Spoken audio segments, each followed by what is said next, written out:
चलिए। Hello my dear student, I hope आप लोग अच्छे होंगे और अच्छी तरीके से पढ़ाई कर रहे होंगे। आज हम इस सेशन में जानेंगे क्लास 10 का मैथमेटिक्स का प्रश्नावली 5.3 का क्वेश्चन नंबर 18। ये क्वेश्चन है अरिथमेटिकल प्रोग्रेशन समांतर श्रेणी का। इसमें क्वेश्चन में हमें दिया हुआ है कि इस प्रकार से कुछ अर्धवृत्ताकार सर्किल बन रहे हैं जिनकी लंबाइयाँ L1, L2, L3 क्रमशः L4 इस टाइप से है और इसके अनुसार इनकी त्रिज्याएं दी गई हैं।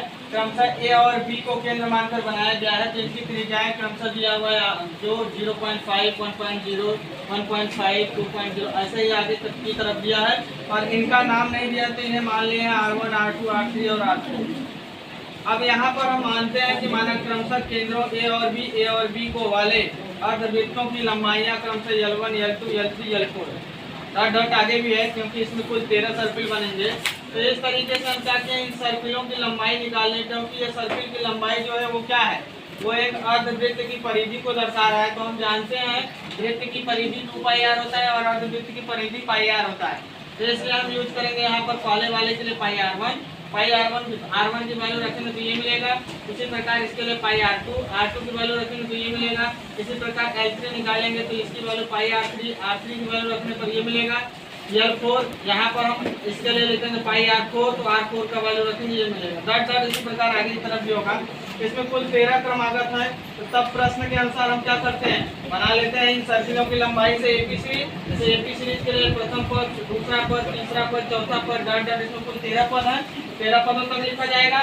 तो यहाँ पर इसमें प्रथम पद हो जाए तो इसकी वैल्यू यहाँ लिखी जाए। साधारणतः डी लिखते हैं, दूसरे में से पहले को घटाते हैं, इसमें से इसको घटाएंगे तो ये आएगा डी का मान। यल का मान कुल पदों की संख्या 13 दिया है।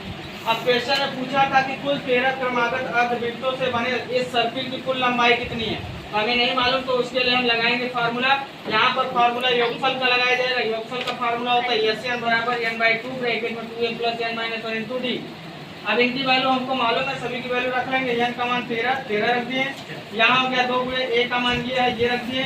n का मान 13 - 1, d का मान था 0.5 और पाई, ये रख दिए। अब इसके बाद यहाँ से लिखा गया है 13/2। यहाँ पर इसको लिख दिए, सेम टू सेम उतार दिया। यही 13 में से 1 घटाएंगे, ये 12 होगा, गुणे 0.5 पाई। इन दोनों में 2 मिल रहा है तो 2 को बाहर किए, 2 बाहर करेंगे तो यहाँ 0.5 पाई आएगा। यहाँ 2 बाहर करेंगे तो क्या मतलब, यहाँ हमारा 2 बाहर होगा तो यहाँ बचेगा 6 का गुणा इसमें कर देंगे 6 × 30 यानी 3.0 पाई आ जाएगा।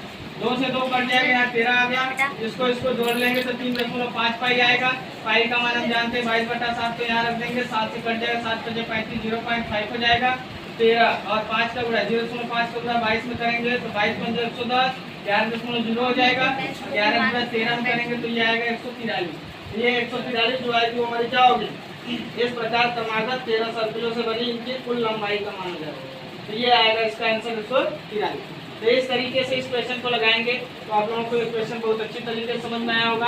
यदि क्वेश्चन समझ में आया तो मेरे चैनल को लाइक करें, सब्सक्राइब करें, कमेंट करें, शेयर करें और जो भी कन्फ्यूजन है कमेंट में ज़रूर पूछें, ताकि हम इस वीडियो को बनाने में हमें मोटिवेशन मिले, हम और बेहतर वीडियो को बना सकें। धन्यवाद।